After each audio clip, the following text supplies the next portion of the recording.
Off you go.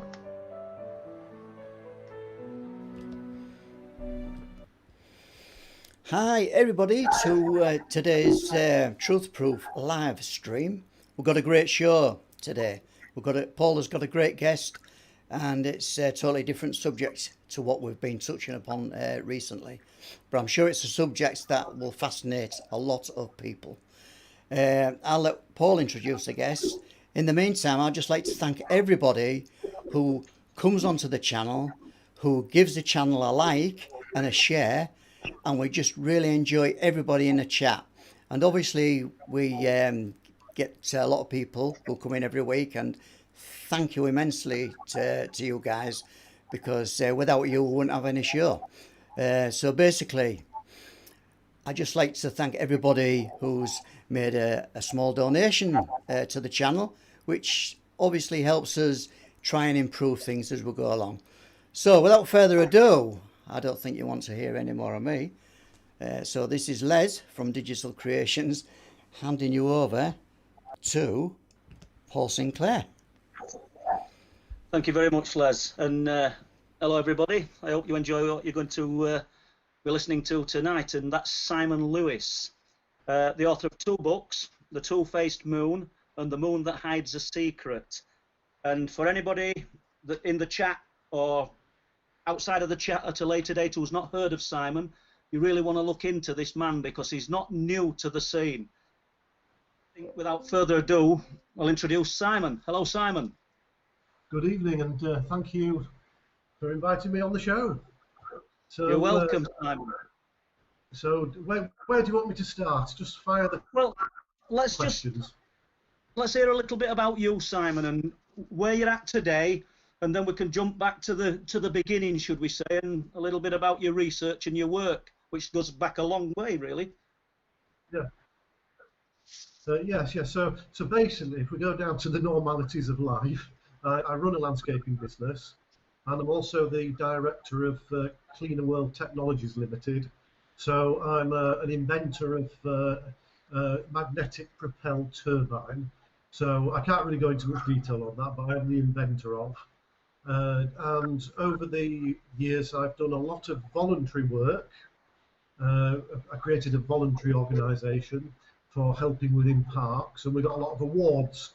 So that's probably why you haven't seen me doing a lot, because I was too busy. But what I'll talk about is how it all started. Yeah. Because for me, obviously, I have an unusual chat, but like yourself, Paul, that's something we can chat about another time. And I've always been interested in the subject. So basically, back in the 1980s, I was sharing a flat with some chap, and he said, "Oh, I'm going to get married. Can one of my old pals come in place and be the new flatmate?" And I said, "Well, we'll meet." So I met this guy. So anyway, he moved in. Anyway, we were chatting one night, and he said, "Oh, I used to work in military police at a secret base." And I sort of said to him at first, I was a bit sceptical, and he said, "No, I worked there. I was on the security." And I won't say names of bases, but it's in Yorkshire. And he used to, with other military police, do all the night inspections. And he described this place as 40 rooms under the ground. And they had to patrol all these places. And it was quite fascinating, really, because he was telling me about the type of people who went to this place. And it was interesting because we're all fascinated at the moment at chips and, in your hand, in your head, wherever. And he described certain people who came to this place as having like a tattoo on the back of the hand. And that allowed them access without being checked. So whoever they were, they could just walk in. And the particular base had radiation links, quite regularly, and he was describing to me how it was affecting all the wildlife locally. So a spider which should be no more than just a bit bigger than a 50p coin would end up slightly bigger than your hand. And he said that it was terrifying doing these rounds through all these different underground things as well as units on the surface, because he came across one of these one day.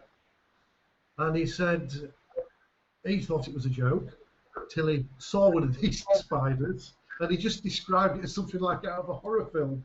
And anyway, described rabbits with 3 legs, large slugs, whatever was leaking seemed to be affecting everything. Then he moved on to a more serious subject, and that was close encounters. And this was one particular night when they were called out to go and see an object which was hanging around the base, hovering, and he described it as the size of 2 semi-detached houses. And they were in Land Rovers, so they basically were ordered, go out, go and find out what's going on. And he just described this object as something that could just take off, go straight up till he couldn't see it, straight out of the atmosphere. So quite a lot of them were involved in this, especially the military police, and of course the base would have known them. Now, a lot of you will have realised where this is obviously by now, but I just don't like to say the name. It caused a lot of problems saying it on air. I think it triggers something. But the people who came to the base, of course, because it's the Americans who were in charge, 2 officers came, and he said each person had to go in a room, and they were asked questions, and they spent 2 days in there being asked questions. Obviously, they could leave and have a break, etc. At the end of it, they all had to sign a piece of paper, Official Secrecy Act, and basically they hadn't seen anything, and that was the way they had to stay. Yeah. So I get this story off a new flatmate, so I then asked all his pals and my ex-flatmate, is all this true? And they said, well, yeah, he did work there. And then, and I must point out, he might actually be listening or watching, because I have told him. Then the funny part of it is that you just don't talk about things like this, because they made sure he never worked ever again in the military, the police, or anything. They always sent somebody to make sure he didn't get the job. So basically, the rest of his life, the only job he got was a bus driver. And that's why you don't talk out. But he told this incredible story, and over the years I was able to link it all together. Yeah. So I hope people realise that this came from somebody who worked there themselves. How many years are we going back there, Simon? 1973 to 1977. Okay, so giving people an idea at length of time that your research goes back, just because because you've stepped away from it for a while because of work and commitments. I'll let you into a little story, which just sits with this, just to show you how careful you have to be when you talk about this place.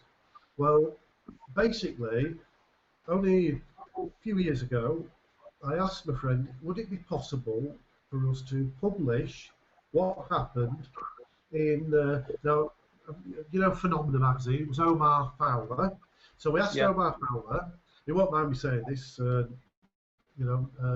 but we asked Omar Fowler if we could put this in his magazine. And of course, oh, great. So, before we did anything, one of my relatives just happened to work in a top position, in the RAF. So I came to visit my parents, his cousins, and I said to him, do you think we'd be all right doing this? And I told him what we were going to say, and he said, "You should be fine." We weren't. So basically what happened was my friend got an email warning him you were not to publish any of that information on anything. Right. And that was that.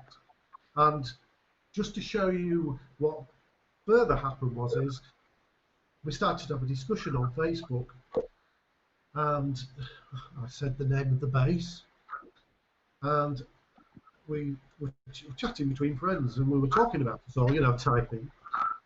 All of a sudden, the typing started going backwards. Somebody was deleting it as it was being written, and all the conversations were being deleted. And then next minute, massive crash. All the system went down. And this is on Facebook, by the way. And anyway, we had the last laugh because nobody likes anybody messing about with their computers. So literally, I think it was like a few hours it was out. Next minute, everybody put a picture on of the base. And there was like loads of, it was amazing. It was like, you mess with us, then us, the general public, will make sure we fire back. And it was incredible. The base was popping up just about on everything. So, and that is why the whole thing is interesting. Yeah. But also, I do believe total true. And I know to this date that within that area, as you all know, there are a lot of sightings of which they were seeing in the 70s. Yeah, I totally agree, Simon. Just off topic, just for a moment, because I see in chat there's quite a few people talking about this tragic aircraft incident that took place this week that happened. Yes. Yeah. I've got absolutely nothing to add or take away from what's happened. As far as I'm aware, people who are listening to this, it's a tragic accident, and that is where it will stay with me. I think we've got to be respectful of people that have, the air crew, the pilot that's lost his life, and the family. So I'm not even talking about it. But sorry, Simon, you fire away. Sorry. Yeah. So yeah, very very much. You've got to think of respect for a pilot and the family there. Yes, totally agree. So I obviously was triggered into this amazing subject and world of UFOs, etc. And I really got interested. So I lived in Yorkshire. I moved over to Lancashire, and basically I started. It was like 30 years ago. I started my gardening business, which became landscaping. And it's funny in life. You meet people, whether or not it's been arranged, I don't know, but you meet certain people. And I started on this particular house, a bit like a mansion, very respectable people. The guy involved was a doctor. His wife was actually a writer. And I'll never forget the day he said to me, "Oh, you're into all these UFOs, aren't you?" And I said to him, well, a bit embarrassed, because obviously, you know what it was like further back, a bit of a dodgy subject with some people. And I said, yes, I am. I've always wondered what it's all about. And he said, "Oh, you must come to visit me when you're not gardening, and I'll have a chat with you." And I said, "Why is that?" He says, "Because I worked on the Apollo program and the Viking program, and he wasn't there for 69 landings. I think he said he was there 1970 onwards." So anyway, I thought, my God, this is amazing. And so I went to see him, and went in his study, and it's just how you imagine, loads of thousands of books, and just as you'd expect. And anyway, he started talking about it, and he said to me, "What do you think about the moon landings?" And obviously, first thing he says is about the hoax part. We can discuss that a bit later. And I said, "Well, I don't believe it was a hoax," I said to him. And I said, "I believe they went there." And this was the first insight I got of what they were actually doing there.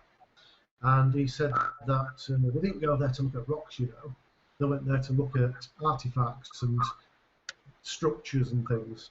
And this is coming from somebody who worked on it. So I thought, how do I know he's not just making all this up? So anybody could say this. So he said, oh, well, I'll give you all this stuff. So I'll just turn. He gave me masses of files, file after file of rocket programs, etc. So loads of stuff, all saying Apollo 1 and Viking, of course, which I mentioned. So he said to me, so do you think they've stopped going to the moon then? It was quite an interesting conversation because he's sort of cueing me to say particular questions, and I said, well, I've always wondered what it was all about. And he says, you do know they have a base there? And it sort of threw me. And I said, oh, what do you mean? He says, oh, there's a base there. I said, and it's Russian and American. And I said, yeah. And I said, well, they don't get on, do they? And he said, no, they're fine. He said, I think they've had a bit of a fallout sometimes, but he said, they're fine. It's on the side you can't see. I said, which makes sense, because he said, you don't want it on the side where everyone is pointing telescopes. So I said, well, I'm a bit confused here. The moon landings were obviously quite a technical thing for the time, with rockets and everything, but they've got a moon base. This is quite a jump, and it was difficult with him giving the time scales of everything. But what he did tell me is there was 2 space programs going on, Right. and this was really interesting. Is this a space program that the general public know about, and then a secret one, or secret space program? So I said to him, well, what do you mean? And he said, they don't have to sit on the end of rockets. They don't have to go through hell to get to the moon. He says they have a craft, a bit like, I think he described it like a wedge. And he was telling me a story about one of the astronauts who complained one day. And it sounds like he should never complain there. And he'd seen this thing in one of the hangars, and he said, why the hell do we have to sit on the end of that when you've got that in there? And remember, of course, that it's all military. I think everybody's got to realise they're military people involved in everything. You know, down on Earth, you've got all your NASA scientists, geologists and biologists all sat in front of their screens. But the guys on the end of that rocket are military. They're under the military rules. They're not under the public rules. And this is why the public are told one thing from the moon landings, and the military are then discussing the others. So, so this doctor made it quite clear. So we can talk about that a bit later, but moving on from that, he then mentioned, this is one of the most important things I've ever been told. He talked about the Viking program, and I said to him, I said that was amazing. And he said, yeah, what was amazing about it is they lied to you. And I said, well, what do you mean? And he said, they found life straight away. I said, they found microbes. And I said, yeah, but everybody says it was contamination. And he said, rubbish. The reason they didn't want to tell you is because the microbes lived next to far superior life forms. They couldn't go telling everybody. And he told me about how the first pictures that came back were a blue sky. And he said then they amazingly falsified the pictures by putting red in, because the trouble with the colour pictures is they were showing too much detail. So I had a bit of a laugh with him, because I said, you know, what do you mean, a bit of greenery? And he didn't. He doesn't comment on anything I say. And at no point at that stage did he mention aliens. Can I be clear there? He just referred to humans. And we got onto the subject of a colony on Mars. And for the first time, he didn't say it outright, and we didn't continue the conversation. So the conclusion out of all of that is it passed on all the first lot of information to me, all the files and stuff, which were amazing, because it's like a lot of them were press releases, but you've got to remember the press releases of the time, most of them would have decayed and be lost now, because you know, a lot of the Apollo stuff was lost, and basically we just discussed what his job was. And it was really interesting because he was a doctor of the mind. So I said to him, well what do they need you for? He was telling me about quarantine. So when they come back from the moon, they've got to be stable. He said, you've just sent a load of guys up there who have come back, they're human, remember? And he said, we want to make sure they don't say anything. So they're not just quarantined supposedly for alien viruses, they're quarantined to make sure they're of mind still. So he said, Mind. sound mind, one astronaut came back and he wasn't, so they had to quarantine him longer till his mind was straight because they were worried he was going to start saying stuff. About what he'd seen and experienced. Yes, yeah, all to do with what they'd seen. And so to cut it short on that moment in time, so he gave me all these files, and then he said to me, can I give you the file? This really kicks me for the rest of my time, this. Can I give you the file which shows you the blueprints of the other craft that they use? And anyway, I was like, oh my God, can you come back another time and I'll find it? Anyway, in the meantime, I started, I must buy, this went over months. In the meantime, I started to do my first conferences. Oh, sorry, I'm getting my timelines wrong there. No, because this was 1991. My first conference was 95. So that's right. He told me about this file he had with his craft on. So towards 94, 95, a number of years had passed, he said about, I've still got that file. And I said, well, I'm going to do a talk, and I'm starting to do talks on the moon. And he said, well, I'd like to come along with you, and I'll back you up on what you're doing. So anyway, his wife got to hear about all of this, and he was sanctioned by his wife. You're not handing him that file. You're not going to any conferences.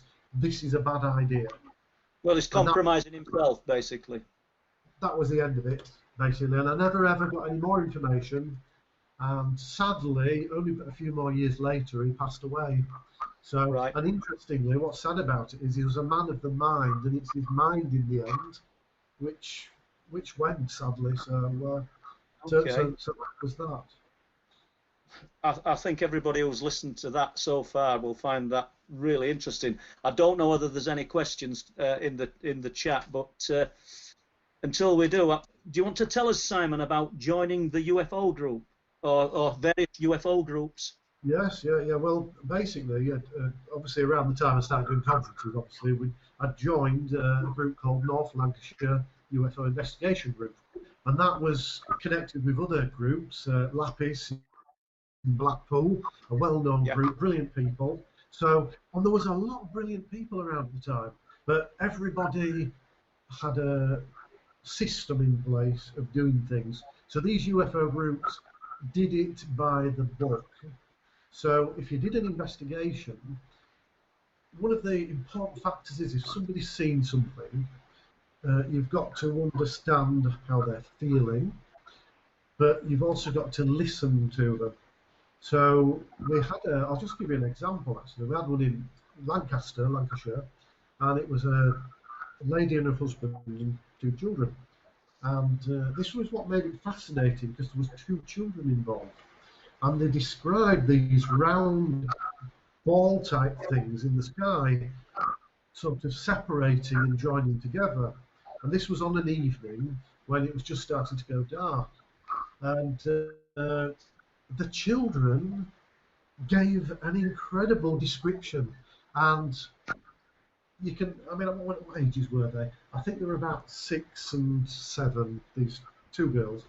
And I sat there with one of my friends from the UFO group, far more experienced than me, because he'd been around for 20 odd years then, and this is 1995. And we were both fascinated, because it was just like incredible the way they were talking about it. They'd seen something amazing. So, hold on then, Simon. I'll just ask Les, have we got any questions? Because I'm going to ask you about what they've seen, but just any questions, Les? Hi guys, well it's been fascinating so far, and yeah, I think there's a couple of questions coming. I don't know if Tino mentioned further well up the chat, but he's asking, Simon, you talked about the military secret operation to go to the moon. Now, the obvious thing is what everybody saw, the moon landing in 1969 and the subsequent Apollo missions after that, which were televised. Why is that? So the most obvious question is why has nobody been back there on a civilian program in 50 years? I think it's a good question. Yes, the one of the factors to take into account is if you've got other space programs, you are not going to be rushing for any other reasons. You've got to remember at the time we had the USSR and the US, and there was this great, like a football game going on to see who can score a goal against the other. And in the public eye, that's how the game was played.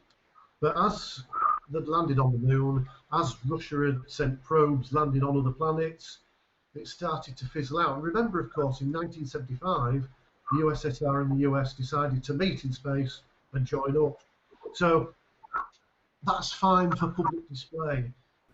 The military has always operated separately, but has had its foot in the back door. I think everyone's got to realise the military are in everything.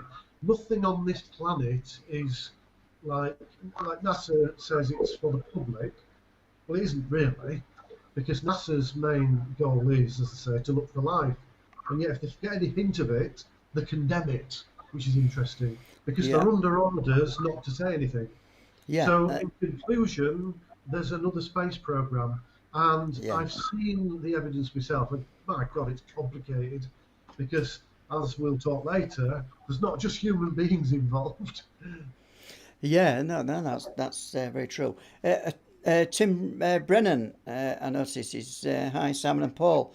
What a great topic! So there we are. Thanks for that, Tim. Simon, what do you make of Elon Musk's plan to establish civilian travel to the moon and a push towards Mars? Well, I think it's interesting actually, because obviously from what we've seen, he's building these rocket engine things, and obviously he's had quite a few failures recently, which have created a bit of setback. But I do think it's fantastic, but I'm worried about the game here, because they're there already on Mars, right? I'm not going to even. They're on Mars, right? I've seen it all, I've heard it all, I've met the people. They're on Mars. How he's going to get away with this, I don't know. And it's like the moon.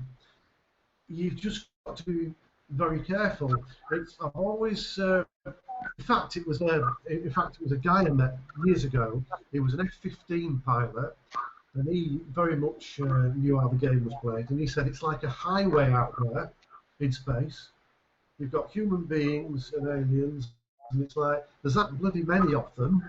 It's like a highway, but there's all this secrecy to the human race. But at the end of the day, it isn't really secret. It's just that we have a fantastic propaganda machine made up of TV and newspapers. They're just good at directing you away from the evidence when it's important. So they've been doing it a long time, so they're absolute pros at disinformation and making things sound daft. Edgar Mitchell was the most outspoken Apollo 14 astronaut, and he said it how it was. There are aliens. And he even joined with his friend, I forget his name, with the Roswell case. And NASA's answer was he's a bit eccentric, you know, and he has these crazy ideas. I don't think so. And the problem is that we all know, Paul, you know, how many military people have stood up and actually said there is alien life? How many professors and doctors? There's that many people breaking the ranks that they're saying it's all true. But the problem is the main media machine is in charge of what you watch. So they make sure it never gets that far. And it's clever. I'll give You're them so credit. right. We've got eminent people, as you've said, nuclear physicists, scientists, lots of people within the military who've stood up, like you've just said, Simon, and said this subject, these things people are talking about, it's real. But it just washes over everybody because we've still got like that rolling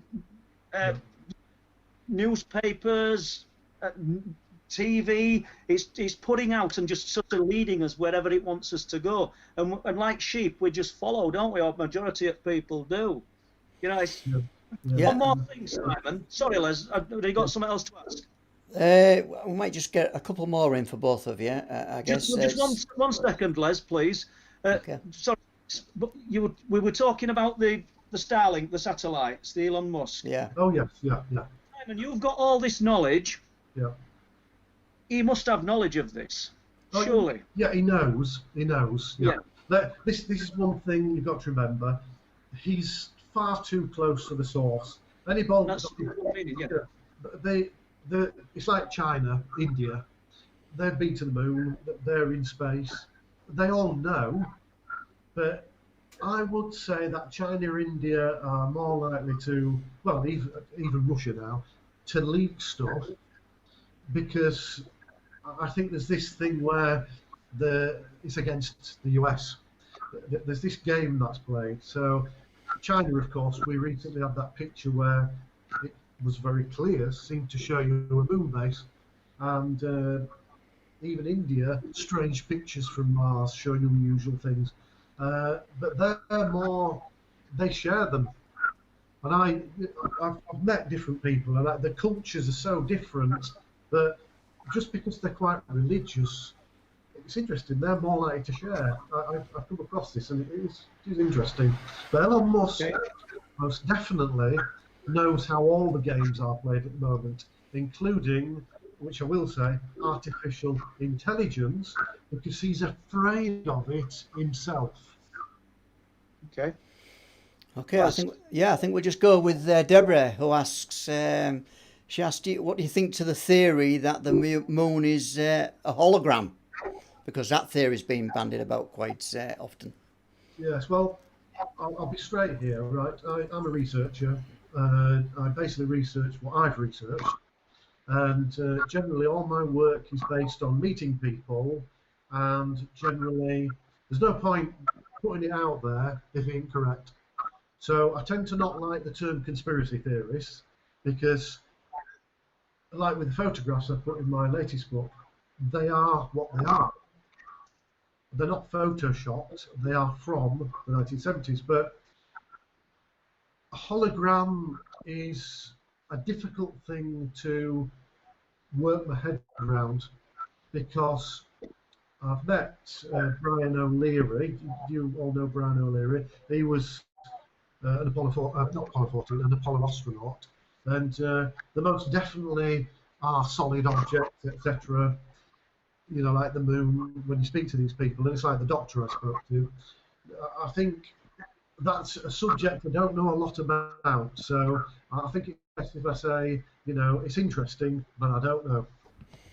Okay. Oh, yeah, okay. Thanks for that, Simon. I'll let Paul carry on with a couple more questions then. Well, you were discussing the children that had seen the UFOs and their description of it, and you said you found it amazing. I want to leave that one fine, and we'll just ask for any significant cases, or carry on with that, Simon. Well, with that case, I was just pointing out to everybody that when you do investigative work, and you'll all know this, that you don't show any pictures that you bring with you to them till the end. And it was interesting because they went through all the descriptions, and then we put the pictures on the table, and then they were able to point it. We have this like big chart, and they were able to point, and then that's great, because then they're pointing at something that somebody else saw, and another year, another timeline, etc. And that is fantastic, because then it can be logged as a proper UFO sighting. Now, one of the things I learned when doing the UFO stuff is how many people didn't even know what an aircraft looked like. So if I at the time had said to somebody, was it a tornado jet? What's a tornado jet? In fact, it got to such a silly point some people actually didn't know what a jumbo jet looked like. So we had to do an article, which is this one. I don't know if can you see that? Okay. Yeah, yeah. So this was in a Phenomena magazine at the time, and what happened was we put in loads of pictures of military aircraft and secret aircraft to see what people actually knew what was flying out there. And I was astonished that suddenly 95% of the sightings could be wiped off because they'd actually seen aircraft. They just didn't realise, because one of the classics is where people say, I saw this object and it was silent. But one of the misinterpretations is if you're looking at an aircraft from 8 miles away, especially here where we look across the Lake District, you can see it, but you can't hear it. It's the way the sound is and it travels. So it looks like it's silent. And especially at night, when the lights are on, it's totally misleading. Yeah. Yeah, yeah. And one of the classics is afterburners.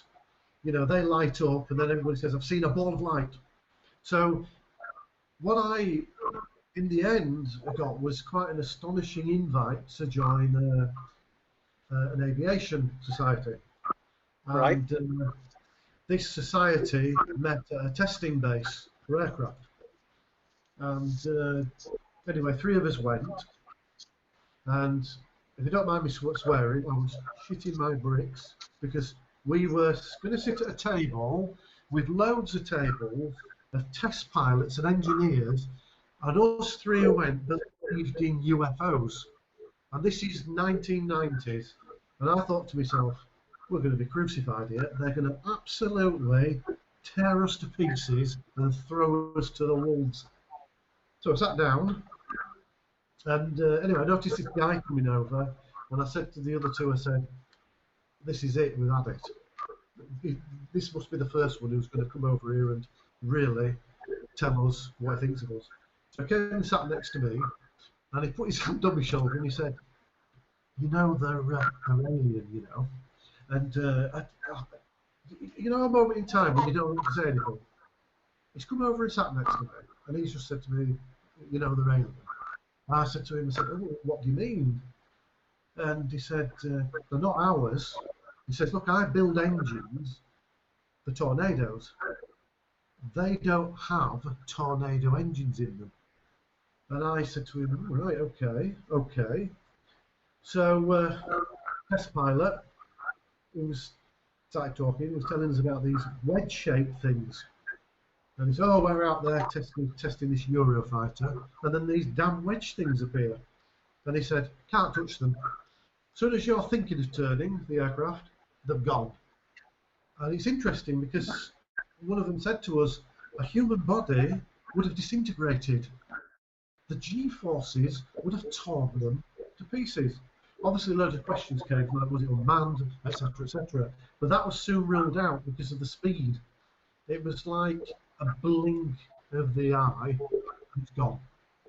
So, yeah, go ahead.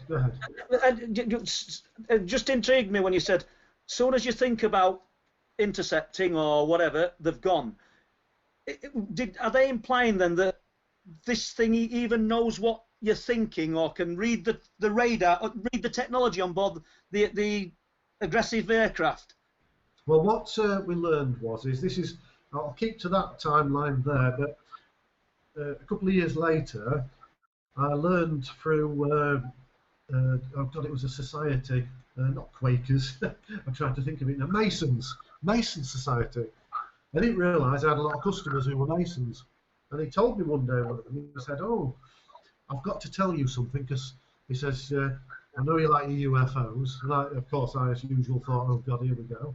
So anyway, he said, no, he said, you want to hear this? He said, we were at a Masons party, and there was a government official there, and he was talking about UFOs and them coming in close, etc., to aircraft.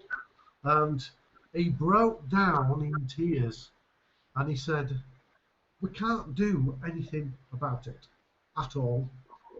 Nothing. We cannot. It just doesn't matter what we've got. If we've got rockets, missiles, or whatever. They just appear, look at you, they're gone.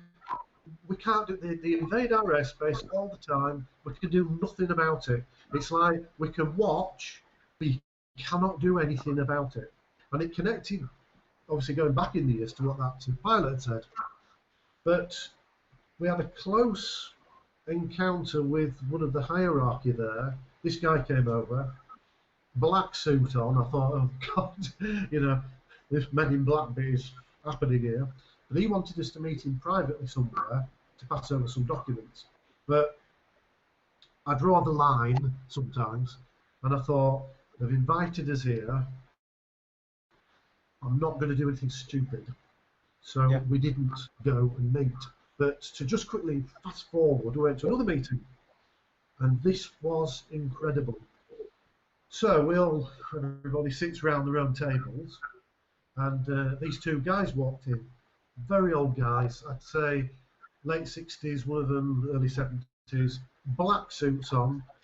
I started to think to myself, do they all wear terrible suit? I thought they'd never been ironed. But they walked to the front, and they were going to do a talk on the latest technologies that McDonnell Douglas was connecting with this aerospace company. And I thought, oh, God, this is good. Next sentence, don't ask us any questions because we won't answer them. So you can imagine all the faces. You've got like test pilots sat there, helicopter pilots, and they're all sat there thinking, oh, for God's sake, we're going to have to sit here for 2 hours and not ask any questions.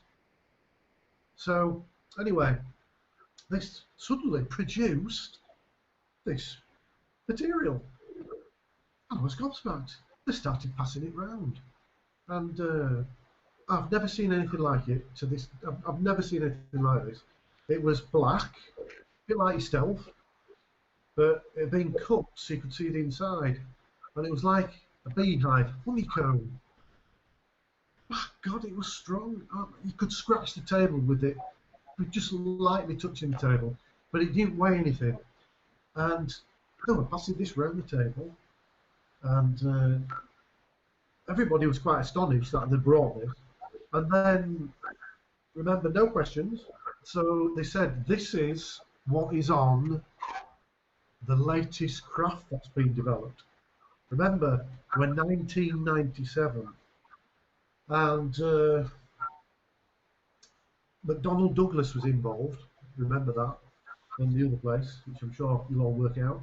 And it was like, they've just told us something. But it didn't end there, because we remember this area. I think I've got to point out to people here that everybody says nobody's telling us anything. But off the record, you haven't got a camera around, or a hidden recorder, or, you know, whatever, and you're talking face to face with these people, they tell you the way it is. They're not. They're alien. There is no, they are alien, and that is that. There is, we don't have to pretend to you, you're UFO investigators, they're alien. Fair enough. But it was incredible, because you'd get these anonymous calls, and somebody would say, they're landing, I can say this now, they're landing at Machrihanish, the Americans, and they're bringing in this special craft. And so they'd ring you to tell you the exact date that they were landing. So they were flying, back in the 90s, these a version of these black wedges. Right. So, and they were like surveillance, smaller versions. So they had like because this aerospace lot told you how they worked. They had like a humming sound, and they were for listening in.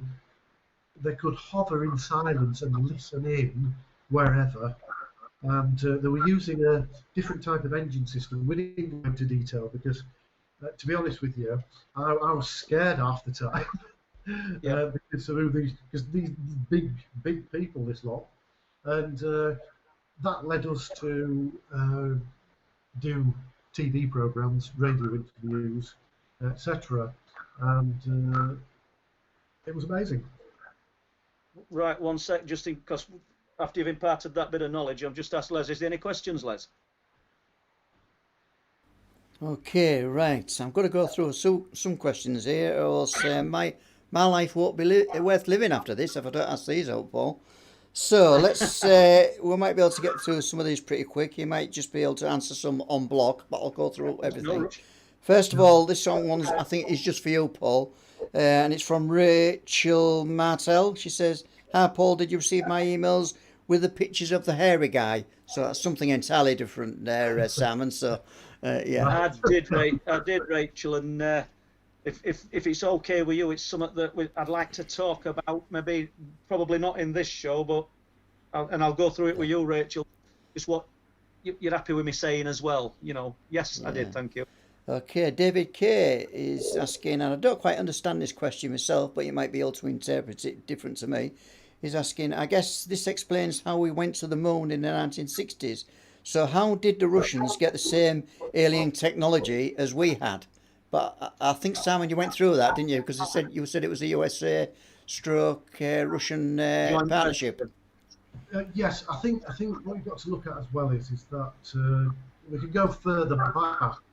I mean, certainly if you were to look at Nazis, Germany, they were already involved in technologies far superior, and that's a whole different story. I think what everybody's got to realise is that there's so much going on that you're not told about, that they're like each one's a book or 20 books long in terms of what's involved. And it's like the Roswell case clearly was creatures of unknown origin. And after the war, of course, you've got to remember that the Americans and the USSR were desperate to grab as many Nazi scientists as possible and wipe the book clean. We don't care if you've murdered so many people. You know how to build this, you know who else is doing it. So all of this all connects together over the years. And I did hear a story, it's a story this, I can't confirm it, that they found that radar, if it was pointed at each other, it affected the anti-gravity system of the discs and it brought them down. So you might have found quite a few occasions where both the USSR at the time had captured alien discs, and once they all start capturing stuff, they're all going to start connecting together, because Ronald Reagan said himself, we mustn't forget his speech, things would soon change if a threat came from somewhere else. So it's all my years of doing this, it's very complicated, and it isn't straightforward, and most of the things that you read are true, I'm afraid. Yeah. Right, so I've got one from Tino. Simon, have you heard of the Lunar Wave by Crow777? I think it's a YouTuber, it's Crow777. Yes, I've heard about the lunar wave. Again, that's a subject which is vast. So Okay, I think that's what we'll talk about. Yeah, we'll cover that one another time. So Lisa Ord, she's asking about the holograms again, but in a different way. What about the use of holograms to disguise moon buildings and bases? So a slightly different question on the hologram. Yes, the hologram thing is interesting because we know they can project things into the sky now, and they can make things look like they're actually there. There's things on YouTube showing a lot of this new technology. But the people I've met talk about solid objects all the time, and a lot of it's on the other side of the moon. There is some of it on this side, but of course, we all know it's not that easy to actually look at the moon, because you can only really look at it when it's like a little sphere running round, because it reflects the sunlight, which affects telescopes. So it's not an area I've really looked at. So I've been cheating to try and give a conclusion on Okay, that. But yeah. Thank you, that person, for the question, because it's good. Yeah, that was a good question, yeah. Rebecca King is asking, is it true that the moon rang like a bell when they landed? So I don't know if you want to talk about that a little bit later on with something else, Yeah, we Sam. can do that, yes. Yeah, so we'll talk about that, Rebecca. And then Blue Shift is asking, do you think Operation Horizon, the base, and Dinosaur, the craft, were used? I think I'm, that, right. I've it's another right. I've got to point out to everybody that it's so vast what you research on. I focused more on the Apollo moon landings and Mars landings, and on the pictures that weren't shown to the public, and the footage which was dubbed wrong purposely. So I know of that subject, but again, it's another long, drawn-out one. So apologies for not really wanting to discuss that at the moment. okay then, Paul. We've got about 10 minutes Well, before we'll go to a little break, so I'll leave next few questions with you, Paul. Okay, thanks. well, Simon could probably jump to talking about some of these images and the footage that were dubbed wrong, if you Yeah. want. Yeah, no. This is probably one of the most important things that people should know. So, there was a documentary done, and it was For All of Mankind, and it's the director was Al Reinhardt, I think we might pronounce it. Now, he was also one of the producers on Apollo 13. That was with Tom Hanks, of course, and quite notably on his DVD, it was one of the most famous ever done of the Apollo moon landings. But what people hadn't realised was that he had great difficulty getting the audio together to match the astronauts actually on the surface. And amazingly, it was bad on lot of the audio. It wasn't very good. So he had to scrape together whatever to put it together any old how on this amazing documentary. So most people have watched this documentary and gone, wow, they've not realised that the audio isn't correct. So they're actually watching something made up of all the missions in the wrong order. And of course, it's easy to do. It's to wear a helmet. So you never see the lips moving. It's one of the great things. You're going to land on the moon, at least one thing, you can't see the lips move. So I contacted him, and I was astounded he replied. He knew what I was doing, looking at all this audio, and he said to me, yeah, it's true. The audio was terrible, and we didn't have that much we could use. Now, it's interesting, isn't it? They go to the moon and land, and you think about how important this is supposed to be, and a large amount of the audio was not very good, which is interesting. But what happened with Al Reinhardt, of course, is that they were giving him bits of audio he wasn't supposed to receive. And he hadn't even realised that till he realised what I was doing. So he wished me all the best with my conferences and books. And obviously I was showing by then the audio.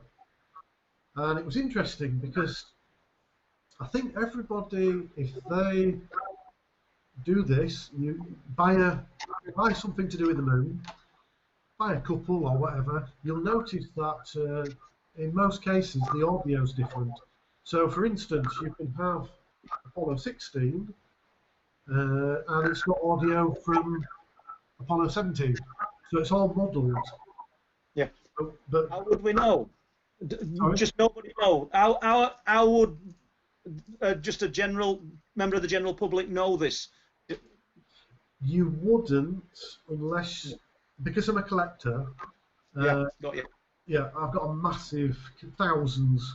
So when you start looking at all these different discs and everything, you start to realise, well, hang on a minute, that's the same shot and they're talking differently. So why are they saying that? So, but what started to happen was, the more I had friends helping at the time, we started to look more and more into detail, and we started to realise some of these discussions obviously weren't meant to be published. So you've got Apollo 16, and I put this in my book actually, and you've got Duke and Young, and they're heading round a crater. If there's only two of them on the moon, you wouldn't ask the other one, are those your footprints? And he didn't actually say, are those your footprints? He says, small footprints. Now, they've got great big feet. Yeah. They're wearing a suit. So the other guy replies back, I guess so, in a nervous voice, and then starts singing. So why would you ask that stupid question, are those your footprints, if you weren't sure whose footprints they were? And you've got another one of Apollo 16 is interesting because a lot of their footage, there's Duke looking at a rock, and he says to Young, they look like drill holes. And it's like, what's he just said there? They look like drill holes, he says to Young. And he replies back, oh, they do. And then NASA has this thing where they cut it so that you don't hear the rest of the conversation. Yeah. And then there's Apollo 15, and the astronauts are talking, and they're looking at a track. So he doesn't say, we're looking at a load of lines. He says, can you see that track over there? And it's like, track? Let's go and follow it. Follow. So in all this audio, it gets a bit confusing. But it's all wrong. It's presented to the public any old how.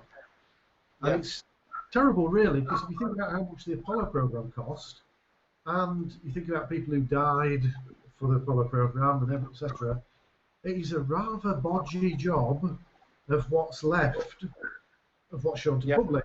So you can't classify it as reliable, and you wonder about what all these odd conversations are about. And of course, we can bring in the hoax thing, because people could easily say it's all set up. Probably we can probably follow on with that after. I think Les wants to go to a break in a moment, dear Les.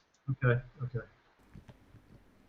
Okay, guys. Yeah, we'll just go for a 2-minute what I call a Jimmy Riddle break.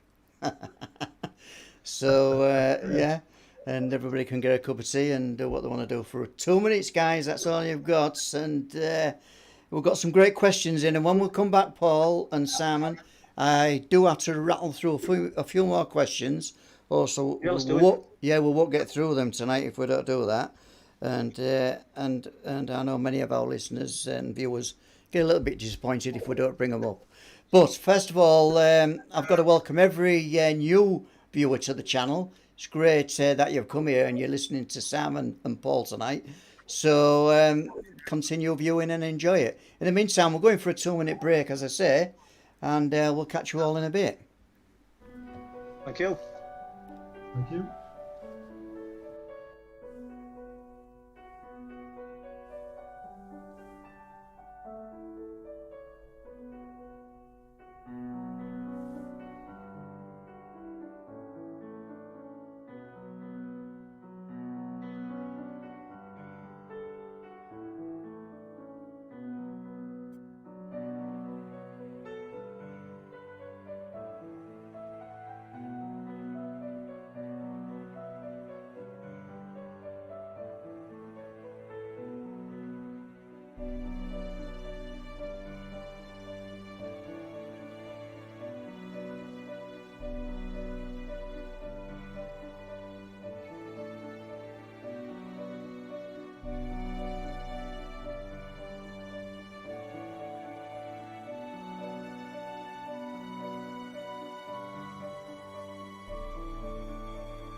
if there's a stream that goes out on here, sometimes it didn't go out as planned, and I think that was one of them.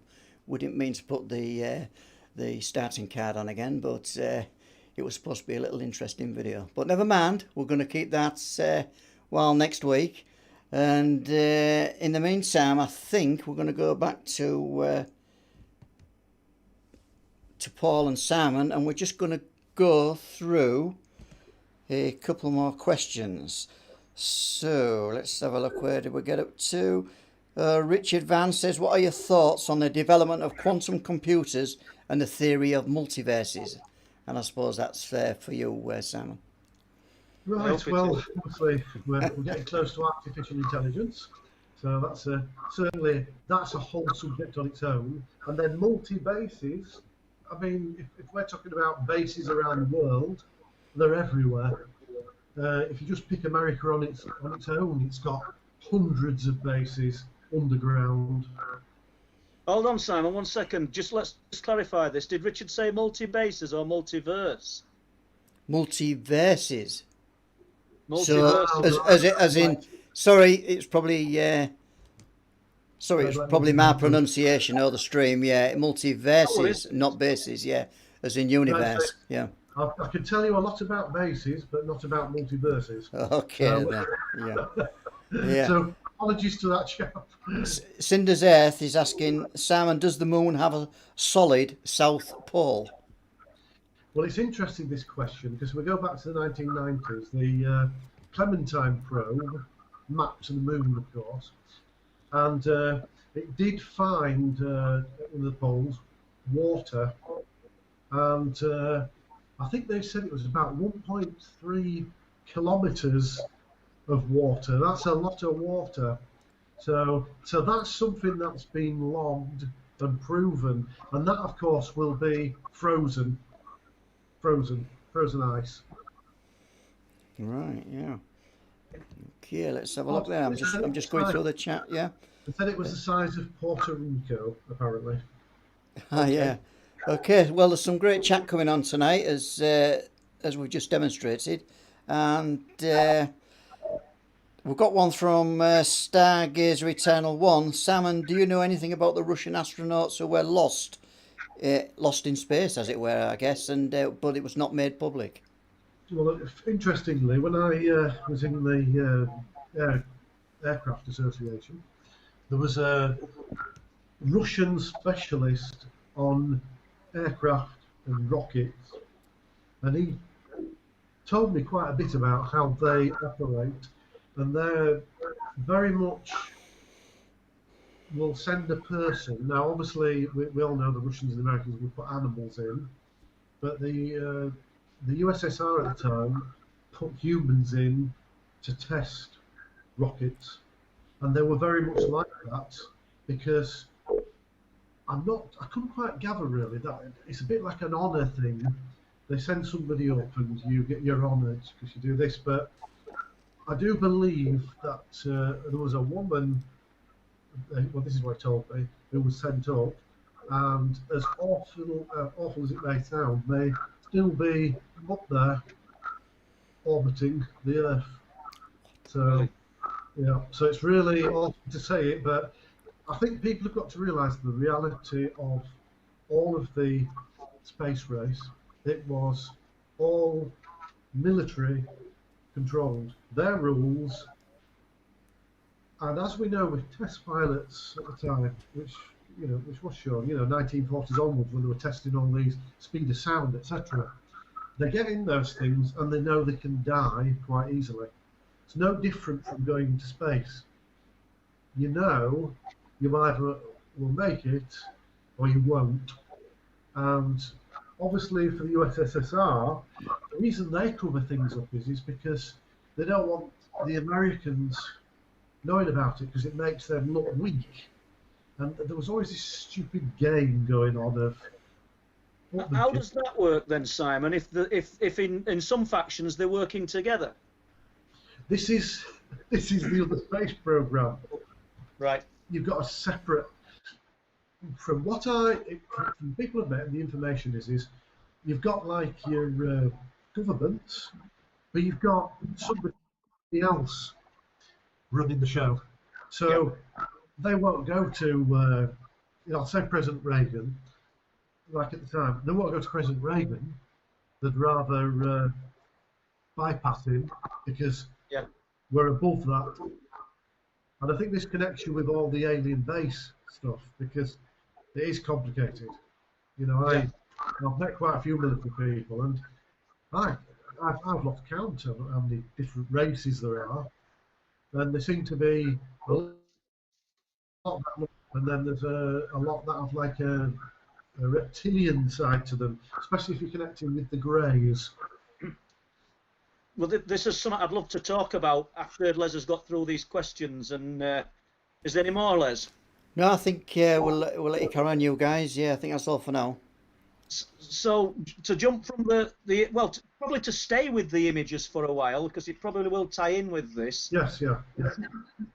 The images that you've looked at, are there structures that you've seen? Are they historic, or are things still operating up there? And if so, do you believe that it's just us, as in people from Earth, or what other factions, what other intelligences are up there?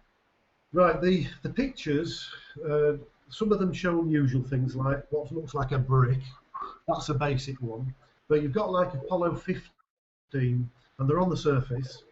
And then in the background, there's something going past, which is almost like a wedge shape. Now, I released one picture of this like wedge shape, and it's from what it's black and white, so it's silvery. I don't know if that's just to do with the fact it's black and white, but there are other pictures, but I just released one. So the other one shows it turning, so it's not a glitch or anything. And they must have seen it, hence the reason they photographed that area. Then the other interesting one is Apollo 16. They're in orbit, and some of the pictures that have been released have been messed with, because I started to discover that what you're generally looking at, what NASA release, pixelates really badly if you start to focus in on them, and they've altered pictures.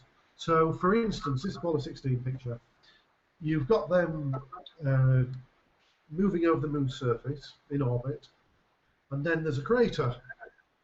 And this particular picture I got sent anonymously, typical as it is, you can see a cigar-shaped object in this crater, and now it's colour. So when you focus up to this crater, well, it's definitely not a glitch. It's cigar-shaped, and it's massive. It must be, I can't really gauge, but it must be a mile long. It's huge, and it's just sat hovering in this crater. But on the pictures NASA released to the public, they've blurred it out. So I think I may have put this on my Facebook page. Where can people see the Two-Faced Moon? If you go to Facebook, you need to go to The Two-Faced Moon by Simon Lewis, and you'll be able to look at all the pictures. And what's interesting is that you start to realise that, especially for myself, when I go along these pictures, that they haven't been published. And one of the fascinating ones I got was of Apollo 11, the 1969 moon landing. There was a picture of them looking out of the window with the camera, photographing this colour, and yet there's something there which a lot of people have said, oh, it was a rock. But it doesn't look like a rock. It looks like something far different from a rock. It looks like it's made of metal or whatever. And that picture's in the book, and when you focus in on it, you start to realise, well, that isn't a rock, because it's got a wrong shape. And but I could never find these pictures anywhere. No. But I got sent 14,000 pictures. So that's what I'm getting at. So you've in your archive, you've got, I don't know, 10 to 15,000 pictures, give or take. So the pictures you're talking about, you are in your possession. Yes. Yeah. I was I was sent them. I released them.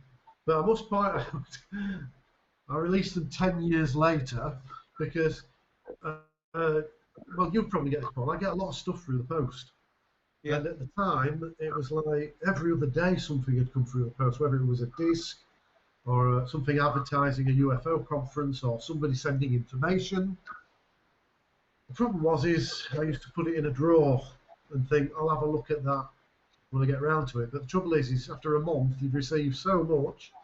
Yeah. Yeah, and I forgot about this. So it wasn't till I went on Edge Media TV and did that interview that after the interview, I thought to myself, what was that disc that I was sent?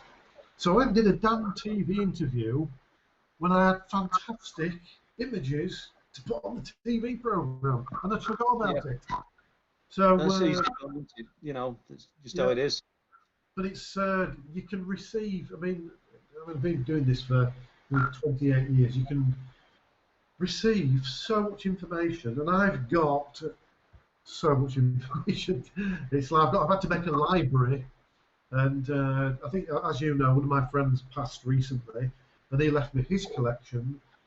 So I've probably got, well, I think I've got about 7,000 pieces of UFO video.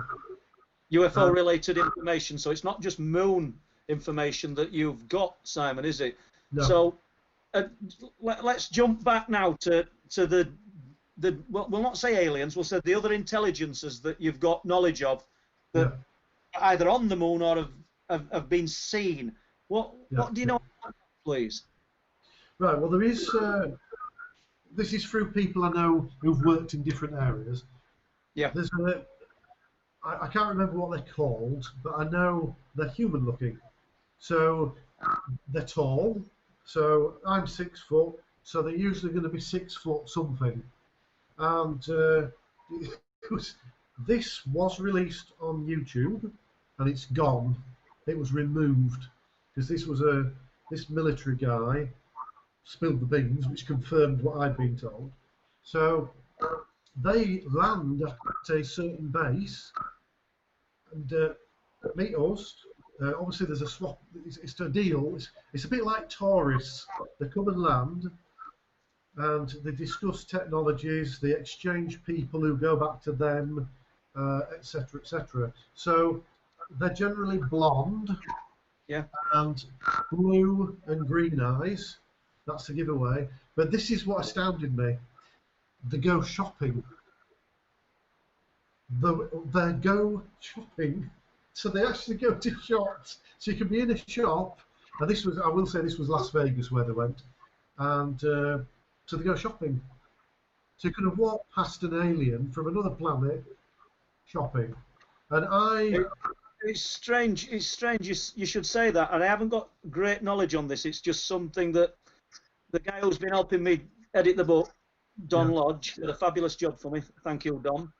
But he were talking about, I think it was Timothy Good, doing an experiment, and people can feel free to correct me because but doing an experiment in crowded places and sort of asking the question, is more or less, is there any other intelligence here? Is there an alien presence here?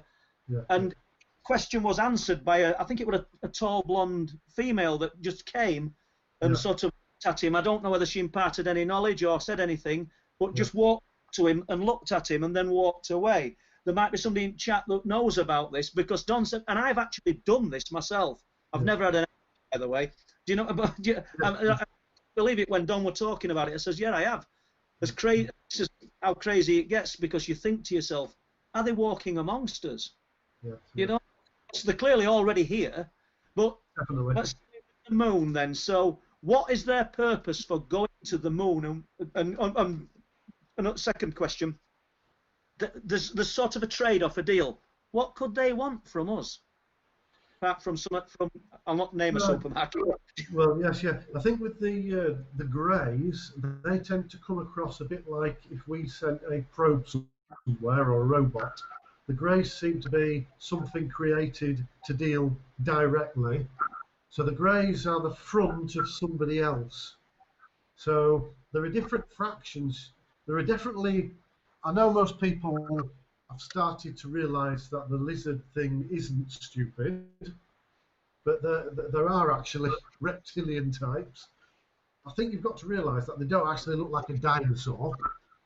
They've got traits of reptilian, and I think I can pretty much tell you how serious this subject is, because this literally brought my last book down on its knees. Because basically, I put a lot of pictures in the book, because obviously I want to get as much out as possible. 3 of the pictures were of bases. So, Denver Airport, well known for things going on underground and supposed links to other bases. Fine. Area 51, brilliant picture I got. Very clear. Fine. I won't say the next base because of what it caused, because it caused the publishers to shut down. But basically, I got this picture of the other base, and it was one I'd never seen before or come across. I actually searched it out on the internet and came across this very rare site, very old site, and here was this picture of this base, and I thought, well, that doesn't look like all the others, which is supposed to be what it looks like. So anyway, I put it in with all my pictures, sent it to the publisher.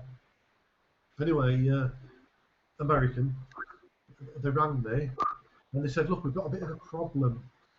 You've been turned down on this image and it's not recommended that you use it. So I said the name of the base over the telephone, and the whole of the publisher's computer system shut down. And I couldn't contact them for a day. And when I got in touch with them, the girl, it was a girl I was talking to, said to me, that's never happened before. And she said, when you said the name of that base, everything in our office went down. And she said, we got a letter, that picture is not to be published at all. And so that picture connects with reptilians, of course, which is just like, oh my God. What would you have thought, Simon, if somebody had said before you started looking into this, you started telling you about reptilians and you know, obviously there's been people talking about reptilians for years and being laughed at. And yeah. What would you have thought? Right, personally, if I'm going back to the 1990s, I was a UFO researcher who also was a member of an aerospace club, who was very much by the book. Most things I would have said then were military.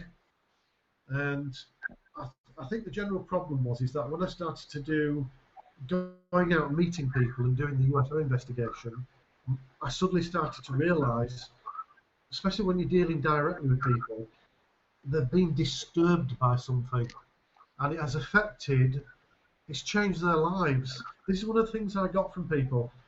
They would always say it's changed my life. I will never be the same again after what I saw.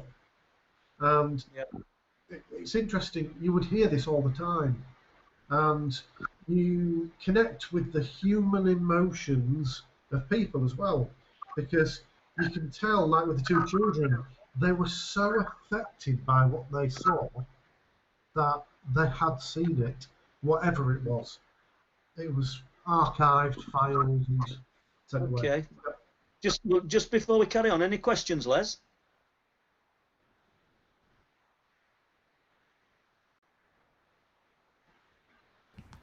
Any day today, Les. Yes, that's all good. It's okay. We're hampered by technology, I think, at times. But yeah, I've got some questions, and let's have a look. Okay, so Lani Armour, sorry if I mispronounced your name. Could you ask Simon if he knows anything about interdimensional beings? Right, that's an interesting subject. I believe that is all true. I've not done research on it. I've only ever come across people who have studied it themselves. And from what I've seen, I would say that the evidence is 90% correct that it could be possible, and I don't see why not. I hope that answers the question. Yeah, If not, that's a good one. Yeah, yeah, fast. yeah. That's as good an answer as any there, Sam. Sally Thompson saying she's thoroughly enjoying the show, you guys. But thanks to both of you, Thank and you. thanks for your efforts. And Really appreciate it. Yeah. yeah, and thank you very much for everybody in that chat who's coming up with great questions. Yeah, it's really great. It's positive, isn't it? It's nice. Cinder's Earth, yeah, sorry, Cinder's Earth, Simon, I thought China found some sort of metal at the South Pole recently. Do you know anything about that? I've not really looked at China's exploration yet. Okay. I mean, to be honest, I'm on here this evening, as Paul knows. I haven't really done that much recently. I think you may have heard me say Clean World Technologies Limited. I'm an inventor, so I have been doing a lot of work in that area. So things are calming down a bit now, so I will start looking at China and maybe come back with some good answers one day. Okay, we've got David Burnett, and thanks, David, for joining the show tonight. Wasn't one of the missions warned off somehow? He doesn't expand on that, but you probably know something. I totally believe that this is true. This is to do with the first moon landing, Apollo 11, and you've got Buzz Aldrin and Neil Armstrong actually being told by somebody, you shouldn't be on here and not to come back again. And I find this quite interesting, really, because this has done the circuit for quite a long time, this story. But what's interesting is the people who are telling it are people who worked on the Apollo program. It's not just hearsay. It's people who've worked on the Apollo program. A lot of them have written books and mentioned this. And it's interesting because that photograph I got could connect with what they're all talking about. Because the photograph that got removed. The photograph that got removed. The photograph that got removed. No. This is the Apollo 11 moon landing photograph. I was talking about. It's like they're looking at this object because it's interesting. There's a book called, and some people might disagree with me here, Fire on the Moon, and that was a very detailed sort of interview and published book on a chap talking to Buzz Aldrin, Collins, Neil Armstrong about their encounter, and in there it's got a nice snippet about them on the surface, talking about the phenomena outside. It's the first time I've come across something. Some people could interpret it as being, oh, well, that doesn't mean anything. But it's interesting because it mentions things about how their oxygen tank levels weren't correct and they went a bit dally for a while. And it's interesting because in no other book to do with the Apollo moon landings has anybody ever said anything other than the straight by the book words. So, to jump in favour of people who don't believe what you're saying, and I'm not saying I don't, but could the sheer fact that their oxygen levels were different have affected what they were seeing and the perception? And could that be what you're talking about, the phenomena? Well, you could say that, but for me, I wouldn't say that because I've met too many people. You see, the thing is, if I was to count, I've met about 30, 40 people from all of the aircraft, space, and there's one thing I always like to say to everybody is they're all good damn liars who all seem to know the same things. Because why on earth would you want to say anything? I always admired Brian O'Leary and Edgar Mitchell because they dared to speak out. But look how they got shunned. I mean, Edgar Mitchell especially, he walked on the moon, and yet because he had views on the alien side of it, he was ridiculed. And, like this doctor... sorry, is another question? Any more questions, Les? Yeah, I'm just going to work myself through these. And Tim Brennan, which is asking, which I think is a very good question, actually, says, Simon, what are your thoughts on the idea that the moon itself is an old, decommissioned alien craft? Well, I think it's brilliant that, because there's quite a few books published by, well, I'll say USSR at the time, scientists, talking about this theory about it being a spaceship. And it's really interesting because it brings us back to what you were talking about, Paul, and the other question about the vibration, because they did do a seismic test on the moon, and they got unusual vibrations, almost like they were hitting into something either hollow or a solid metal body, and that never ever was given a conclusion. So, well done. That's a good question. That, if I could answer that, then I think, everybody would be kissing my feet, because obviously I would have known the answer there, with the evidence to back me up. Go on, Les. Yeah, I think we've got a couple more, and let's have a look. Oh, they're coming in thick and fast. They're scrolling faster than I can keep my eyes on them. Okay, so right, Constellation Fleet, Simon or Paul, do you think that UFOs are of physical construction, nuts and bolts, or something else? So we'll go with Paul on that. I think both, to be honest with you. And I've no proof of that. I can only go on what I've seen and the people I've spoken to, and people have been up close and personal to these things, and they've looked like solid structured objects. The things that we're seeing, East and North Yorkshire, and the things that I saw as a child, basically spheres of light. But I've also spoken to people who've seen structures within the spheres of light, such as an ex-MOD contractor who I will be writing about. I'll have to just refresh myself, but basically he'd got a house that they'd given him overlooking the sea while he was working on the job, and he saw orange spheres over the sea. But when he got binoculars on these spheres, powerful binoculars, there were pyramids inside them. Right. So we've got best of both worlds here, because and I sound like I'm contradicting myself, because at one point, and I firmly believe it, over the sea, I think we're dealing with intelligent light. Yes.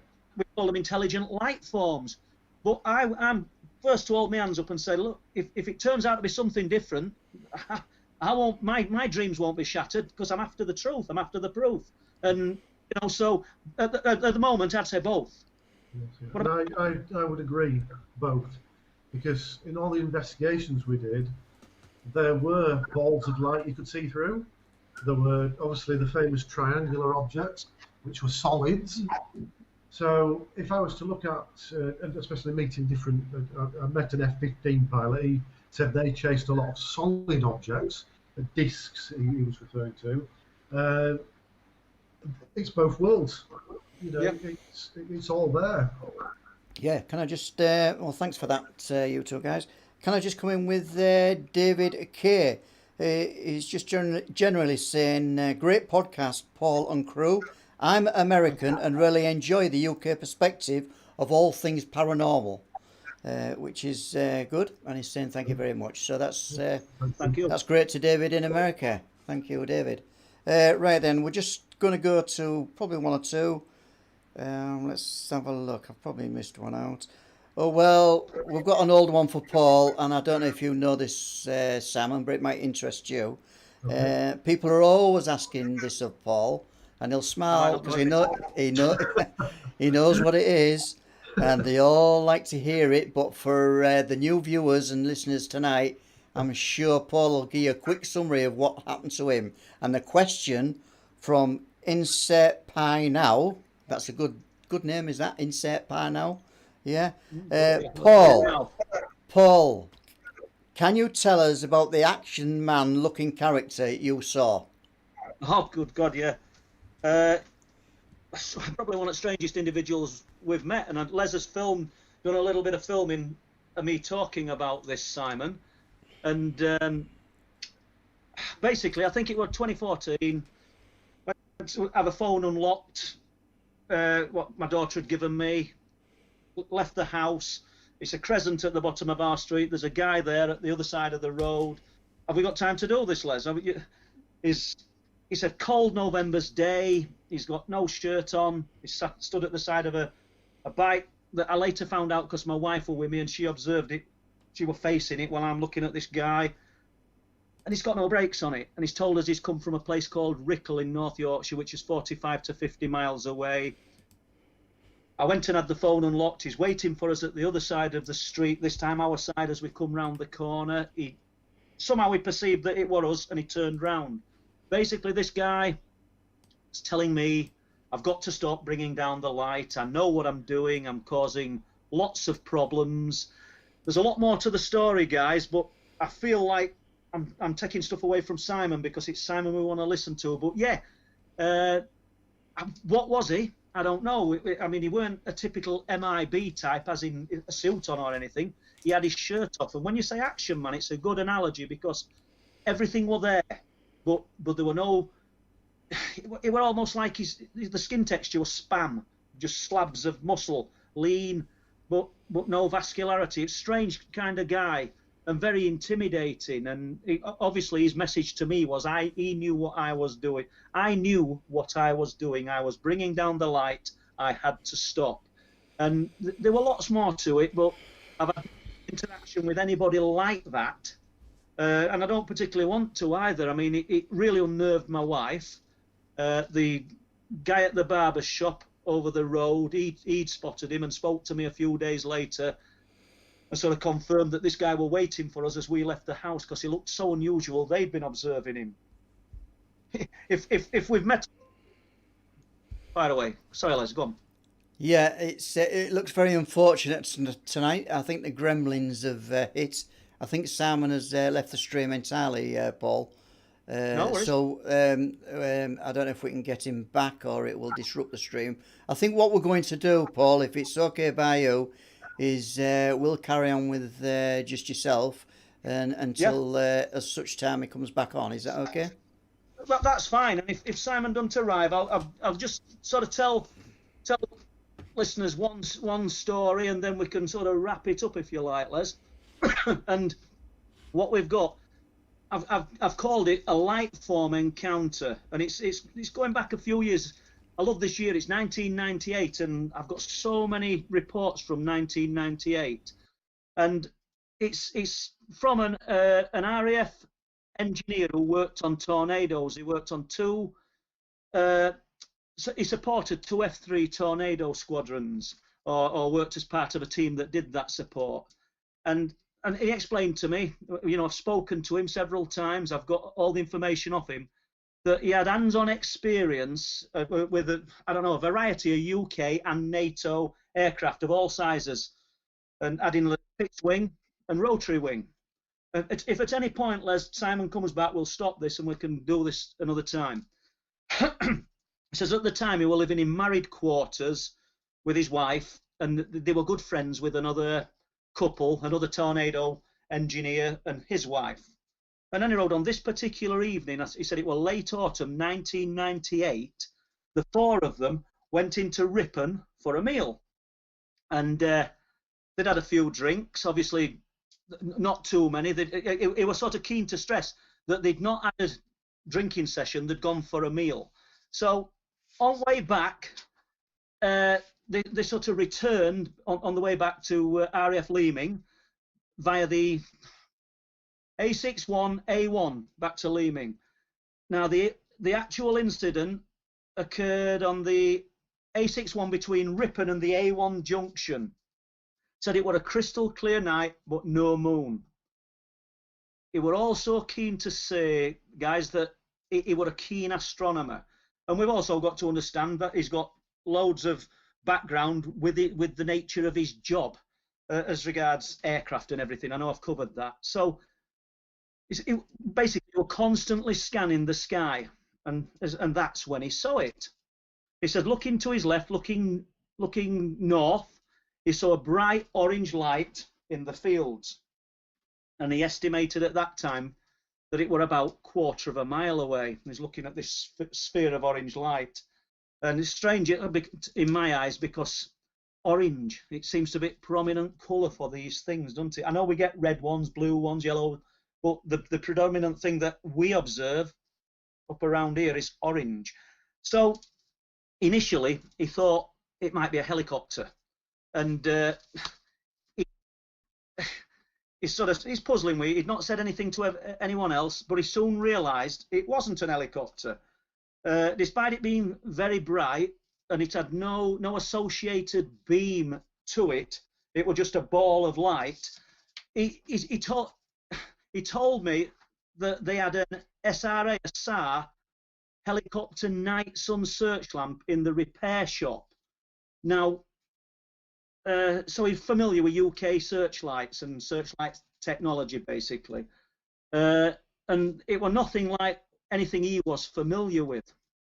So he's still trying to work out what it could be when it lifted out of the field and jumped towards them. Now, I say jumped, and I don't know if any listeners or anybody last week can remember listening to Chris Evers talking about the object that he saw as a child, that he said jumped across the sky, and you might have picked up on the fact that I said, how did it jump? It was because I thought I might have actually spoke about this at the time. Chris said he never actually saw it jump, but it was just there. It was just moving backwards and forwards. But this guy says it jumped towards them. Then it settled on the ground again. And this sort of came as a big surprise to him. He's thinking, good God, this is something that's different. Now, by this time, his wife has seen it, and she's becoming a little bit, in fact, he said she was a little bit hysterical in car. And he's sort of, she's frightened by what she saw, and the other aircraft engineer's looking and can't work out what it is, and the other wife. And he's having to process all this sort of in a matter of seconds. Now, he realised, you know, he didn't think it were an helicopter, the light, and he didn't think it was a searchlight on a helicopter, because he realised that a night sun searchlight was the size of a big beer keg, and it was too big to be fitted to the only helicopter that he could imagine that could do this, a squirrel helicopter or a gazelle. So at this point, his thoughts of it being a helicopter had gone, completely gone. And I wanted to know about helicopters. Obviously I've no knowledge of them. So in layman's terms, he told me that an helicopter will lift to the hover position, get itself established, then move forwards, then before it lands it usually flares and then settles. But this thing didn't. Basically a helicopter moves in 3 distinct parts, is what it explained to me. But this thing moved differently, and he said it moved like someone lifting a chest piece. So that's quite incredible, and that's why I was keen to talk about the Chris Evers movement last week when we spoke, if anybody picked up on it, but I didn't get to the story. So he said it moved like a chess piece from one place to the other. Now, he said the closest thing that he could compare the colour to was French car headlights, which I found really interesting, because numerous people have told me this. In fact, a few weeks ago, a guy from Bridlington, Phil Todd, he'll not mind me mentioning his name, and a former trained observer, and he observed these lights over the sea, similar to what we've been looking at. I'll stay with this story in a second, but uncannily to correspond with this story, Phil said they looked the same colour as French car headlights. So not unlike the Wolds UFOs that we see out on the East Yorkshire Wolds, not unlike the ones over the sea, and I should imagine the vast majority of people could relate to that who've seen them. So he said this thing settled, then it jumped forwards a few times to the point where it appeared to be on an intercept path with them. And all the time, this guy's wife is sort of really sort of upset and hysterical. I don't know about the other lady. He didn't say. He said it settled alongside of them, and they were travelling at about 50 miles per hour. And then it carried on going alongside of them in leaps. So these arcing leaps, tracking them. And finally, it disappeared behind some, what he called dead ground, and never emerged. I asked him about its size as compared to the car. I mean, because I'm really thinking this is going to be some kind of, I don't know, as big as his car, but he didn't. He said it were about the size of a beach ball. So what we got there, I don't know, 16 to 20 inches. You know, that's about the size of a beach ball, isn't it? Vibrant orange. Now, he also said that it compared to how bright it was, it threw no light onto the floor. Now, how many times have we heard that, or I have? And I think it's an important part with authenticity of these sightings. The ones that we see over the sea, the ones that are low to the sea, you're not seeing some orange or some red reflection casting out over the sea. In many times, I mean, so that's sort of ruling out a conventional type of light. I mean, you know, even when you got the moon, everybody's seen the moon. When you see the moon on water and it's casting that light, these things aren't, and they're intensely bright. You know, I mean, the police officer that I spoke to that saw the objects up at Speeton, he said they were too bright to look at, but they cast no light, and his cheap torch that he put onto these objects, it reached them. It had enough beam to reach them. Is there any questions, Les? Okay, I think, Paul, we're just gonna try and ring Simon and just get him on for the last part of the show. Okay. So obviously some gremlins hit, whether it was three-letter agencies or what, we don't know. But if you just bear with us, folks, we'll just switch to. There we go. We'll just switch to my view. So we're just going to try and ring Simon, because I'm sure he's got a few more things to tell us. And just bear with us, folks. And I don't know if he's going to come on. It's this point in the show where I've got to thank everybody for coming onto the stream tonight. It seems regular viewers, well, the gremlins always hit, and it looks like tonight, right, I think we're gradually, yes, Simon, we're back. I think we're back with Simon. Okay, let's we'll just give you some audio, Simon. And right, let's have a look. We're just gonna try and cut to you now. Okay then, Simon. Can you hear us? Okay. Fine. Yeah. Can you hear me? Yeah. Did your computer crash, or what happened at your end? Funny enough, as soon as you finished that sentence, before I'm going to say something, the screen flushed and everything just went down. Wow. Okay then. Not to worry, Simon. Well, where were we? Were you talking less about the question you were going to answer, Paul, about yourself? Sorry. Well, this is we're here to listen to you, Simon, and I'm quite happy to talk about that story some other time. We've got sort of 10 minutes, and let's hear about where people can get your books. Let's hear about where people can look at your research and do any more research. Okay, I think we've lost. I think Simon's froze again. There he is. What I'll do is I'll just move over. I know I'm on my telephone. Okay, yeah. Can I get is that a bit better? A little bit better, thanks, Simon. Yeah. Yeah. Okay. Right. So where were we after this sudden breakdown? Well, we were discussing various types of, we'll call them craft if you like. Were they nuts and bolts structured, or are we dealing with intelligent light or plasma type things? And we both agreed, or sort of were a similar opinion, that it could be both. Yes, yeah, because it's interesting, because I think I was saying this, in UFO investigation, you come across all these different objects, and it's interesting how some of them, you sort of see through them, and then there's the solids, but there's a large mixture of craft, especially the triangular ones, which seem to be, from what I gathered, either military or alien. Yeah. So certainly from some of the reports we did, there was a connection of that type of craft being of both being connected together. And do you think the ones that are military, obviously, do you think that's engineered from the alien or using their knowledge? I think that the triangular craft, because it's an aircraft shape, will be something that we have made ourselves with a little bit of help. It's just that it's an aircraft shape, which is typical of how human beings have created flight through wings. And we must remember, of course, that the flying wing goes back to development by ourselves. And from there, everything has had a sort of wedge-shaping sense. But I think where the change is the engine systems are different.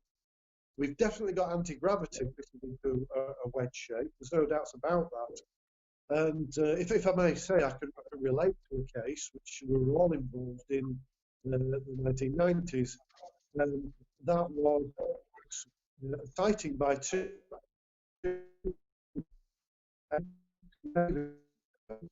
This It's losing you there, sky Simon. moving. It was dark, but they could see the lights weren't stars; they were part of some object. So we were able to video this.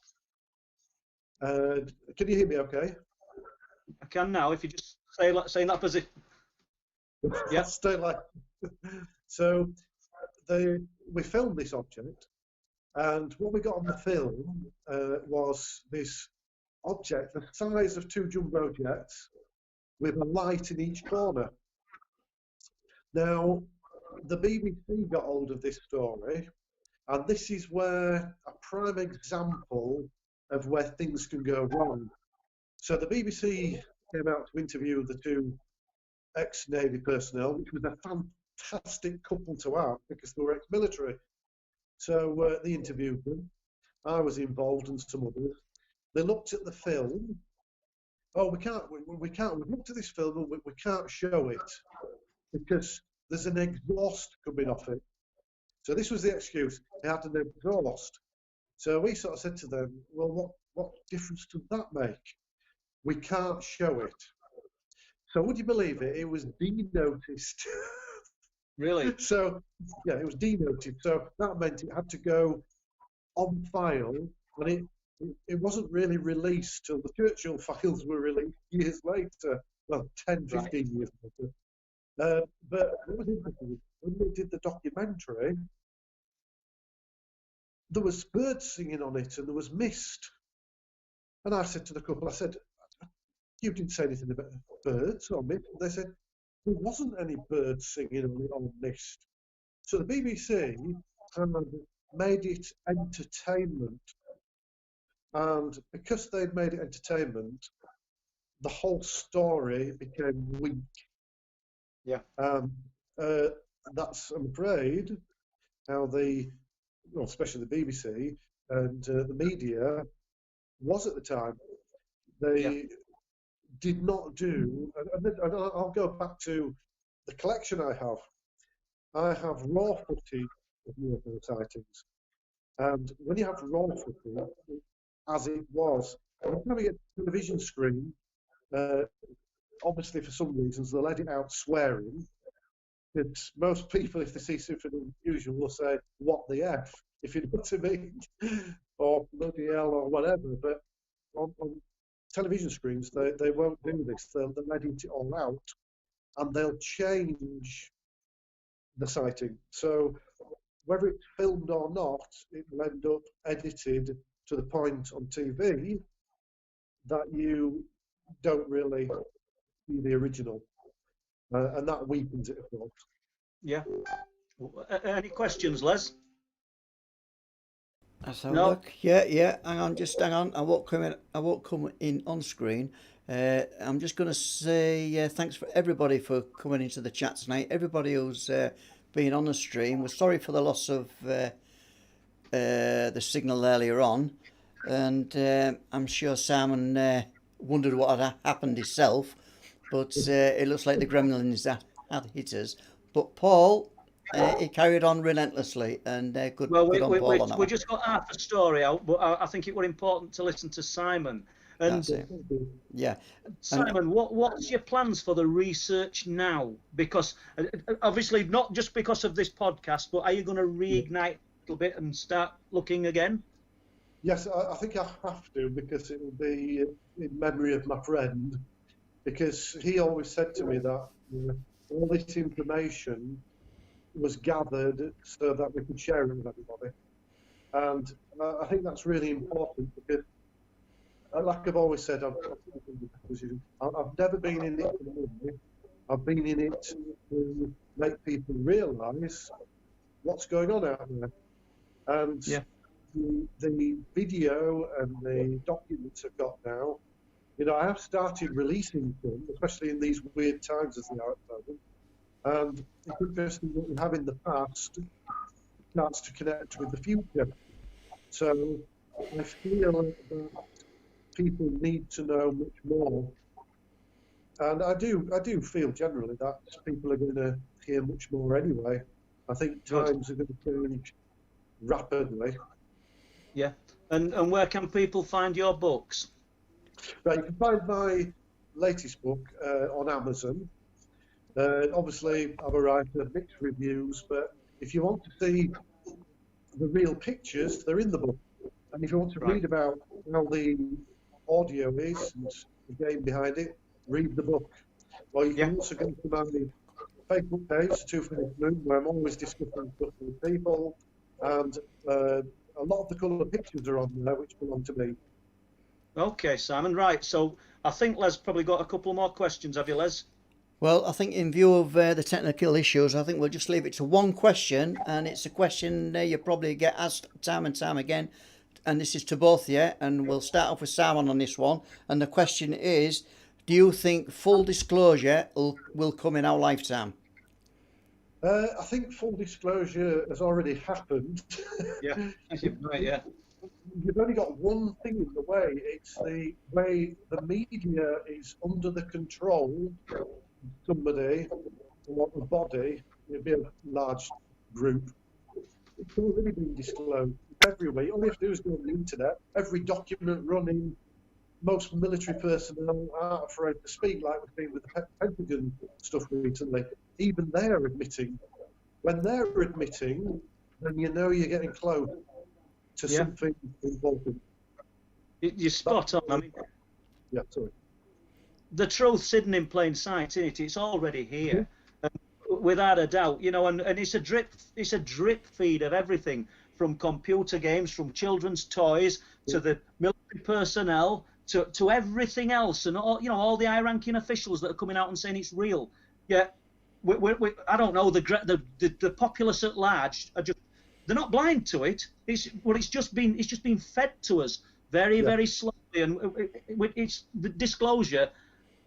I don't know. It's not as sensational as what people think we're going to be. They're not going to come like in Independence Day, are they? It's here. The truth is happening. I think, like I said before, it's very complicated, everything, because it's like we're sending all these probes out to all these different planets in our solar system, but the reality of it is it's a game. It's like Mars Curiosity.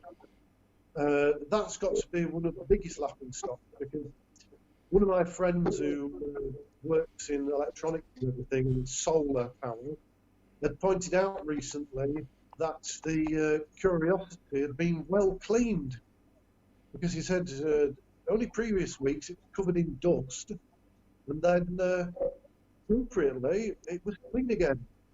So I do believe, I don't know if it's correct, but I've seen some lady on the internet who worked at NASA who said that she saw a video she shouldn't have seen of two people cleaning it on Mars.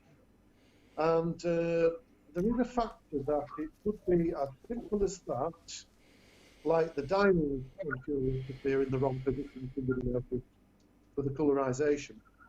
And the fact that we discussed earlier about Viking, why did it take blue scan pictures and then suddenly afterwards they're all red? So you really have to look at the fact that whatever we're doing isn't correct anyway. No. Okay, Are we then. there, Les? Yeah, I think, guys, I've just got to thank you both. Thank you, Simon, for coming on tonight and telling us all what you've researched over the years. And let's hope you, for your friend's memory, get back into researching some more and keeping up to date. And Paul, as ever, thank you again. Oh, thank you. Um, Listen, Leslie, you're doing a great job. I mean, I think anybody who knows me realizes that I wouldn't be doing this if it weren't for Les and Leslie. They get it off ground for me. And Simon, thank you very much. I mean, I've not had to say it. You've just covered it. okay, Thank bye you. bye, bye bye, guys. Yeah, Thank you. All right. bye. Okay, bye. Okay, so right then, folks, this is the looks like the end of the show. We've got through a lot of questions tonight. Thanks for everybody being on the chat. And as I said, I'd like to thank Simon and Paul tonight. Also, if there's any questions that we didn't get through, I'm ever so sorry about that. But because of the technical issue, we were a little bit behind. And I do feel we would have got through everybody's question. That was my aim tonight. And obviously, there's a couple of that we missed off. But yeah, it's great to see you all in the chat.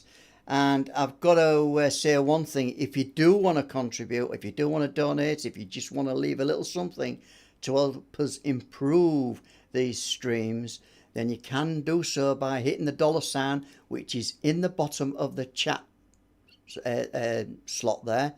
And or you can go onto the Facebook page and go to the PayPal as well. So I don't know, 10p, 20p, 30p, up to you guys, and we'll leave it at that. So it's from Digital Creations, and everybody here, and which includes Leslie Kirby, who's been doing the chat tonight, and it's without her help we wouldn't get the show off the ground, I don't think. So brilliant, Leslie Kirby. And so it's Digital Creations. We'll see you all hopefully next Friday without any gremlins. And good night all. Okay, bye.